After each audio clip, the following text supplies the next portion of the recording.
ನಮ್ಮ ಜೊತೆಗೆ ಸುಬೇದಾರ್ ರಮೇಶ್ ಅವರು ಲೈವ್ನಲ್ಲಿ ಜಾಯ್ನ್ ಆಗ್ತಾ ಇದ್ದಾರೆ. ಈ ಹಿಂದೆ ಪೆಹಲ್ಗಾಮ್ನಲ್ಲಿ ಅವರು ಕರ್ತವ್ಯವನ್ನು ನಿರ್ವಹಿಸಿರುವವರು. ಜೈ ಹಿಂದ್ ಸರ್, ಧ್ವನಿ ಕೇಳಿಸ್ತಾ ಇದೆ ಅನ್ಕೊಳ್ತೀನಿ. ಹಾ, ಎಸ್. ಇವಾಗ ಕೊಟ್ಟಿರುವಂಥ 5 ಮಾಸ್ಟರ್ ಸ್ಟ್ರೋಕ್ ಜೊತೆಗೆ ಈ ಹಿಂದೆ ನಡೆದಿರುವಂಥ ದಾಳಿ ಪೆಹಲ್ಗಾಮ್ನಲ್ಲಿ, ಅದರ ಜೊತೆಗೆ ನೀವು ಕರ್ತವ್ಯ ನಿರ್ವಹಿಸಿದಂಥ ಸಂದರ್ಭದಲ್ಲಿ ಇದ್ದಂಥ ಪರಿಸ್ಥಿತಿ ಯಾವ ರೀತಿಯಾಗಿ ಬದಲಾಗ್ತಾ ಹೋಯಿತು, ಇವನ್ನು ವಿವರಿಸೋದಾದ್ರೆ ಸರ್.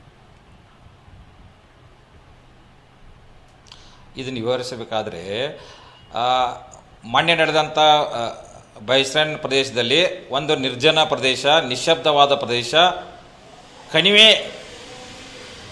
ಕಣಿವೆ ಭರಿತವಾದಂಥ ಅರಣ್ಯ ಪ್ರದೇಶ ಅದು. ಅಂಥದ್ರಲ್ಲಿ ನಮ್ಮ ಕೇಂದ್ರ ಸರ್ಕಾರ 370 ಆರ್ಟಿಕಲ್ ತೆಗೆದ ನಂತರ ಅಲ್ಲಿ ಶಾಂತಿ, ಸೌಹಾರ್ದತೆ, ಜನರಿಂದ ಪ್ರೀತಿ ವಿಶ್ವಾಸ ಮತ್ತು ಒಬ್ಬ ಬಡ ಜನನು ತನ್ನ ಶಕ್ತಿಯಿಂದ ದುಡಿದು ತಿನ್ನುವಂಥ ಒಂದು ಶಕ್ತಿ ಬಂದಿತ್ತು. ಅಂಥದ್ರಲ್ಲಿ ಪಾಕಿಸ್ತಾನ ಇಂಥ ನೀಚ ಕೃತ್ಯವನ್ನು ಎಸಗಿದೆ ಅಂದರೆ ಅದಕ್ಕೆ ತಕ್ಕ ಪ್ರತ್ಯುತ್ತರ ಸಿಗಲೇಬೇಕು. ನಿಜ. ರಮೇಶ್ ಸರ್, ನೀವಲ್ಲಿ ಕರ್ತವ್ಯ ನಿರ್ವಹಿಸಿದ್ರಿ, ಆ ಸಂದರ್ಭದಲ್ಲೂ ಕೂಡ ರೈಟ್, ಆ ಸಂದರ್ಭದಲ್ಲೂ ಕೂಡ ಅಲ್ಲಿ ಭದ್ರತೆ ಇರ್ತಾ ಇರ್ಲಿಲ್ವಾ? ಪೆಹಲ್ಗಾಮ್ನಲ್ಲಿ ಸೈನಿಕರು ಇರ್ತಾ ಇರ್ಲಿಲ್ವಾ? ಹೇಗಿತ್ತು ಸರ್ ಅವಾಗ? ನಾನು 2007ರಲ್ಲಿ ಪಹಲ್ಗಾಮ್ ಅಮರನಾಥ ಯಾತ್ರೆಯ ಎಲ್ಲ ಸೆಕ್ಯೂರಿಟಿ ಇದರಲ್ಲಿ ನಾನು ಭಾಗವಹಿಸಿದ್ದೆ. ನಮ್ಮ ಬಟಾಲಿಯನ್ ಅದರಲ್ಲಿ ಭಾಗವಹಿಸಿತ್ತು. ನಮ್ಮ ಅಲ್ಲಿ ಎಲ್ಲ ಸೆಕ್ಯೂರಿಟಿ ಫೋರ್ಸಸ್ಸು ಇವತ್ತ ಕೇಂದ್ರ ಮೀಸಲು ಪಡೆಗಳು ಹಾಗೂ ಸೇನಾ ಪಡೆಗಳು ಎಲ್ಲ ರೀತಿಯಲ್ಲಿ ಒಬ್ಬ ಯಾತ್ರಿಕನಿಗೆ ಹೋಗುವ ಮುಂದೆ ಬರುವ ಮುಂದೆ ಮಧ್ಯ ರಸ್ತೆಯಲ್ಲಿ ಎಲ್ಲ ಪ್ರದೇಶದಲ್ಲಿ ನಮ್ಮ ಸೈನಿಕರು ಹಾಗೂ ಅರ್ಧ ಸೈನಿಕ ಬಲಗಳು ಎಲ್ಲ ಇರುತ್ತಿದ್ದವು. ಇಂಥದ್ರಲ್ಲಿ ಅವಾಗ 2007ರಲ್ಲಿ ಒಬ್ಬ ಯಾತ್ರಿಕನಿಗೆ ಒಂದು ಉಗುರು ಮುಟ್ಟುವಂತ ಯಾರೂ ಧೈರ್ಯ ಆಗಲಿಲ್ಲ. Right right sir. ನೋಡಿ, ಇಲ್ಲಿಗ 5 ಮಾಸ್ಟರ್ ಸ್ಟ್ರೋಕ್ಗಳನ್ನ ಕೊಡಲಾಗಿದೆ. ನಾನು ಆವಾಗಲೇ ಹೇಳ್ತಾ ಇದ್ದೆ, 1960ರಲ್ಲಿ ಮಾಡಿಕೊಂಡಿರುವಂಥ ಸಿಂಧೂ ನದಿ ನೀರಿನ ಒಪ್ಪಂದ ಎಂಥ ಪರಿಸ್ಥಿತಿಯಲ್ಲೂ ಕೂಡ ಅದು ಬದಲಾಗಿರಲಿಲ್ಲ. ಬಟ್ ಇವಾಗ ಅನಿವಾರ್ಯವಾಗಿ ಬದಲಾಯಿಸುವಂಥ ಪರಿಸ್ಥಿತಿಯನ್ನ ಪಾಕೇ ಸೃಷ್ಟಿಸ್ಕೊಂಡಿದೆ. ಸೌಹಾರ್ದತೆಯನ್ನು ಹಾಳಾಯಿತು. ಏನು ಹೇಳ್ತೀರಾ ಸರ್? ಹೌದು, ನಾ ಹೇಳೋದಂದ್ರೆ ನಮ್ಮ ಸನ್ಮಾನ್ಯ ಪ್ರಧಾನಮಂತ್ರಿಗಳಿಗೆ ನರೇಂದ್ರ ಮೋದಿ ಸಾಹೇಬರಿಗೆ ಏನು ಹೇಳೋದಂದ್ರೆ, ನೀವು ಸಿಂಧೂ ನದಿ ಏನಂದ್ರೆ ನೀರನ್ನು ನೀವು ಬಂದ್ ಮಾಡಬೇಕು.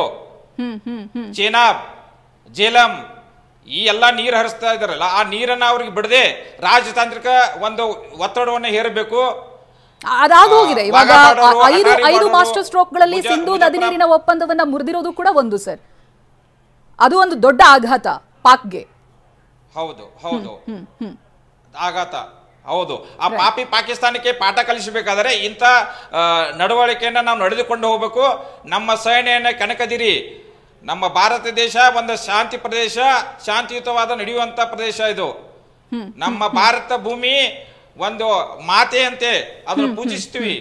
ನೀವು ಅಂಥದ್ರಲ್ಲಿ ಇಂಥ ನೀಚ ಕೃತ್ಯ ಮಾಡಿ ನಾವಲ್ಲಿ ಏನೋ ಶಾಂತಿಯುತವಾದ ನಡೆದಂಥ ಇದರಲ್ಲಿ ನಾವು ಏನಾದರೂ ಕೆಣಕಿದರೆ ಭಾರತ ದೇಶ ಮುಟ್ಟುಗೋಲಾಗಬಹುದು ಅಂತ ತಿಳ್ಕೊಂಡಿದ್ದೀರಾ?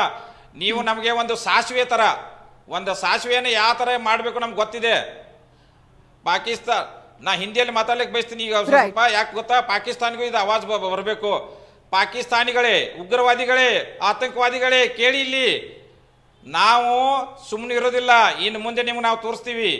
ನಾನೊಬ್ಬ ಮಾಜಿ ಸೈನಿಕ, ತಿಳಿತಿಲ್ಲೋ, ನಾವು ಇದ್ದೀವಿ. ನಿಮ್ಮನ್ನು ಮುಗಿಸ್ಲಿಕ್ಕೆ ನಾವು ಸಾಕು. ರೈಟ್. ನಮ್ಮ ಬಲಾಢ್ಯವಾದ ವಿಶ್ವದಲ್ಲೇ 4ನೇ ಸ್ಥಾನದಲ್ಲಿ ಏರಿದಂತ ನಮ್ಮ ಸೇನೆ, ಮೀಸಲು ಪಡೆಗಳು, ನಮ್ಮ ಸೇನೆಯನ್ನು ಕೆಣಕದಿರಿ. ನಮ್ಮ ಸೇನೆ ಅಲ್ಲಿವರೆಗೆ ಮಿತಿಯಾಗಿದೆ. ಮಿತಿ ಮೀರಿದರೆ ನಿಮ್ಮ ಇತಿಯಾಗಿ ಕೂಡಿಸ್ತೀವಿ. ರೈಟ್. ನಮ್ಮ ಜೊತೆಗೆ ಇನ್ನೊಬ್ರು ಅತಿಥಿ ಕೂಡ ಜಾಯ್ನ್ ಆಗ್ತಾ ಇದ್ದಾರೆ, ನಿವೃತ್ತ ಜಂಟಿ ಆಯುಕ್ತರು ರವಿ ಜೋಶಿ ಅವರು. ನಮಸ್ತೆ ಸರ್, ಧ್ವನಿ ಕೇಳಿಸ್ತಾ ಇದೆ ಅನ್ಕೊಳ್ತೀನಿ. ಹೌದು ಹೌದು. ಈ ಪೆಹಲ್ಗಾಮ್ನ ಘಟನೆಯನ್ನ ನೋಡಿದ್ರೆ ಏನೋ ಬಂದ್ರು ಹೊಡೆದಾಕಿ ಹೋದ್ರು ಅನ್ನೋ ರೀತಿಯಾಗಿಲ್ಲ.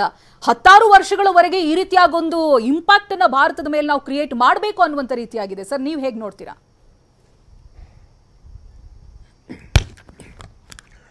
ಹೌದು, ಇದನ್ನ ನಾವು 26/11ಗೆ ಕಂಪೇರ್ ಮಾಡ್ಬೋದು. 26/11ನಲ್ಲಿ ಮುಂಬೈನಲ್ಲಿ ಏನು ಅಟ್ಯಾಕ್ ಆಯಿತು, ಅದಾದಮೇಲೆ ಇದು ಬಹಳ ದೊಡ್ಡ ಅಟ್ಯಾಕ್. ಇದು 26-27 ಜನ ಸತ್ತಿದ್ದಾರೆ. ಅದರಲ್ಲಿ 2 ಫಾರಿನರ್ಸ್ ಇದ್ದಾರೆ. ರೈಟ್. ಸೊ ಇದು ಬಹಳ ದೊಡ್ಡ ಅಟ್ಯಾಕ್ ಇದು ನಮ್ಮ ಸಿವಿಲಿಯನ್ ಪಾಪ್ಯುಲೇಷನ್ ಮೇಲೆ. ಸೊ ಇದನ್ನು ಇದು ಹೇಗೆ ಕಂಪೇರ್ ಮಾಡಬೇಕು ಅಂದರೆ ಇದು ಖಂಡಿತವಾಗಿ ಒಂದು ಸೆನ್ಸೇಷನಲ್ ಒಂದು ಥ್ರೆಟ್ ಕೊಡುವಂಥ ಸಿಗ್ನಲ್ ಇದು. So they are giving A very by conducting such A spectacular attack and so freely. So they just walked across. They came, they walked and shot in cold blood. So ಈ ಥರ ಮಾಡಿದ್ದು ಇದು civilian population ಮೇಲೆ ಇದು ಪ್ರಪ್ರಥಮ ಬಾರಿನೇ ಆಗಿದೆ.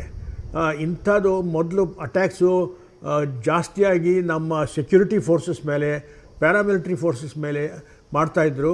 But ಇಷ್ಟು ಸಿವಿಲಿಯನ್ಸನ್ನು, ಇಷ್ಟು ಟೂರಿಸ್ಟನ್ನು ಅವರು ಕೊಂದು ಹಾಕಿದ್ದು ಇದು 30 ವರ್ಷದಲ್ಲಿ ಪ್ರಥಮವಾಗಿ ಈ ಥರ ಕಾಣ್ತಾ ಇದೆ ನನಗೆ. ಸರ್, ಇನ್ನು 5 ಮರ್ಮಾಘಾತವನ್ನ ಕೊಟ್ಟಿರುವಂಥದ್ದು, ಅದು ಸಿಂಧು ನದಿ ನೀರಿನ ಒಪ್ಪಂದ ಸೇರಿದಂತೆ ರಾಯಭಾರಿಗಳನ್ನ ವಾಪಸ್ ಕರೆಸಿಕೊಳ್ಳುವಂಥದ್ದು, ಇದು ಯಾವ ರೀತಿಯಾಗಿ ಪಾಕ್ ಮೇಲೆ ಪರಿಣಾಮವನ್ನ ಬೀರುತ್ತೆ ಅಂತ ಸರ್? ನೋಡಿ, ಈ ಸಿಂಧು ನದಿಯ ಟ್ರೀಟಿ ಬಗ್ಗೆ ಸ್ವಲ್ಪ ಕನ್ಫ್ಯೂಷನ್ ಇದೆ. ನಾವು ಇನ್ನು ಅದನ್ನು ಇಂಡಸ್ ವಾಟರ್ ಟ್ರೀಟಿನ ಅಬ್ರಿಗೇಟ್ ಮಾಡಿಲ್ಲ. ನಮ್ಮ ಸರ್ಕಾರ ಅದನ್ನು it has kept it under abeyance. Abeyance ಅಂದರೆ ನಾವು ಆ ಟರ್ಮ್ಸ್ ಆ್ಯಂಡ್ ಅಗ್ರಿಮೆಂಟ್ಸ್ಗೆ ಫಾಲೋ ಮಾಡಲ್ಲ for a indefinite period. Okay, ಆ ಟರ್ಮ್ಸ್ ಆ್ಯಂಡ್ ಅಗ್ರಿಮೆಂಟ್ ಪ್ರಕಾರ ನಾವು ಪಾಕಿಸ್ತಾನಕ್ಕೆ ಡಾಟಾ ಕೊಡಬೇಕು. What is the water flow in the Indus water, and how much we are sharing with Pakistan, and actually Pakistan has to make annual payment for this water. So ಇದನ್ನು ನಾವು ಒಂದು ಥರ ಹೋಲ್ಡ್ನಲ್ಲಿಟ್ಟಿದ್ದೀವಿ. ಇದನ್ನು ನಾವು ಅಬ್ರಿಗೇಟ್ ಮಾಡಿಲ್ಲ, ಟರ್ಮಿನೇಟ್ ಮಾಡಿಲ್ಲ. So ಇದು ಮುಖ್ಯವಾಗಿ ಅರ್ಥ ಮಾಡ್ಕೊಳ್ಬೇಕು. ಆಮೇಲೆ ಬಾಕಿ ವಿಷಯಗಳಿದೆ, ಅವೆಲ್ಲ ಡಿಪ್ಲೊಮ್ಯಾಟಿಕ್ ಮೆಜರ್ಸ್. ಅದರಲ್ಲಿ that is not a very big threat to Pakistan. ಅದು ರೆಸಿಪ್ರೋಕಲ್ ಅರೇಂಜ್ಮೆಂಟ್. ನಾವು ಅಲ್ಲಿಂದ air naval and army attaches ನಾವು ವಿಡ್ರಾ ಮಾಡ್ತೀವಿ. And we are also throwing out the air naval and military attaches of Pakistan back to Pakistan. And we are also reducing the strength of both the missions substantially. So already 2019ನಲ್ಲೇ ನಮ್ಮ ambassador ಅಲ್ಲಿಂದ ವಾಪಸ್ ಕರೆದಿದ್ವಿ ನಾವು. So immediately after the article 370 ಅಬ್ರಿಗೇಷನ್ ಆದ ಕೂಡಲೇ ಪಾಕಿಸ್ತಾನ ನಮ್ಮ ಅಂಬಾಸಡರ್ನ personal ನಾನ್ ಗ್ರಾಟ ಅಂತ ಮಾಡಿದರು. ಆಮೇಲೆ ನಾವು ಕೂಡ ಅವ್ರ ಅಂಬಾಸಡರ್ನ ಇಲ್ಲಿಂದ ಹೊರಗೆ ಹಾಕಿದ್ವಿ.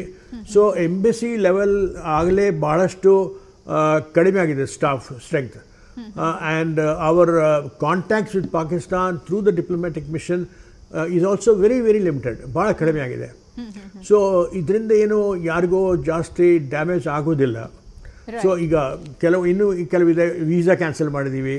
ಅದರಿಂದ Pakistani nationals, particularly those men and women who are married Indians, ಅವರಿಗೆ ಭಾಳ ಕಷ್ಟ ಆಗುತ್ತೆ. ಅದು ಬಿಟ್ಟು ಟೂರಿಸಮ್ ಹೇಗೂ ಭಾಳ ಕಡಿಮೆ ಆಗಿದೆ ನಮ್ಮ ಮತ್ತು ಪಾಕಿಸ್ತಾನದ ಮಧ್ಯೆ. ಅದರಿಂದ ಏನು ಜಾಸ್ತಿ ಇಂಪ್ಯಾಕ್ಟ್ ಆಗೋದಿಲ್ಲ. ಇದು ಅಟ್ಟಾರಿ ಚೆಕ್ ಪೋಸ್ಟ್ ಅನ್ನ ಬಂದ್ ಮಾಡಿರೋದು ಸರ್, ದಿನನಿತ್ಯ ಓಡಾಡೋರಿದ್ದಾರೆ. ಹೌದು, ದಟ್ಸ್ ದ ಇಂಪಾರ್ಟೆಂಟ್ ಪಾಯಿಂಟ್. ಹೌದು, ಅದು ಓಡಾಡೋದಕ್ಕಿಂತ ಜಾಸ್ತಿ ವ್ಯಾಪಾರ.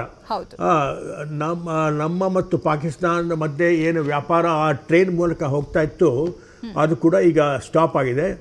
ಅದು ಪಾಕಿಸ್ತಾನಿ ಬಿಸ್ನೆಸ್ ಮ್ಯಾನಿಗೆ ಸ್ವಲ್ಪ ಅದು ಘಾತವಾಗುತ್ತದೆ. ಆದರೆ ನಮ್ಮ ಬಿಸ್ನೆಸ್ ಮ್ಯಾನ್ ಅಷ್ಟೇನು ಜಾಸ್ತಿ ಟ್ರೇಡ್ ಮಾಡೋಲ್ಲ ಪಾಕಿಸ್ತಾನ ಜೊತೆಗೆ. ಆಮೇಲೆ ಒಂದು ಮುಖ್ಯ ವಿಷಯ ಅಂದರೆ ನಮ್ಮ ಮತ್ತು ಪಾಕಿಸ್ತಾನದ ಮಧ್ಯದಲ್ಲಿ ಟ್ರೇಡ್ ಆಗುವುದು ಕೇವಲ ದುಬೈ ಮೂಲಕ. So Dubai still remains the transshipment point, the transit point for all our goods which go to Pakistan and which come from Pakistan to India. So ಈಗ ದುಬೈಯಿಂದ ಟ್ರೇಡ್ ಅದು ಹಾಗೆ ಆಗುತ್ತೆ. Those who are interested in buying Pakistani goods, they buy Dubai. So that will not be affected sharply. So we have to wait and see whether Indians will stop buying all goods from Pakistan. That will send a strong message to Pakistani businessmen. Right, thank you Joshi sir, TV9 ಜೊತೆ ಮಾತನಾಡಿದಕ್ಕೆ. Thank you Ramesh Subedar sir, TV9 ಜೊತೆ ಮಾತನಾಡಿದಕ್ಕೆ.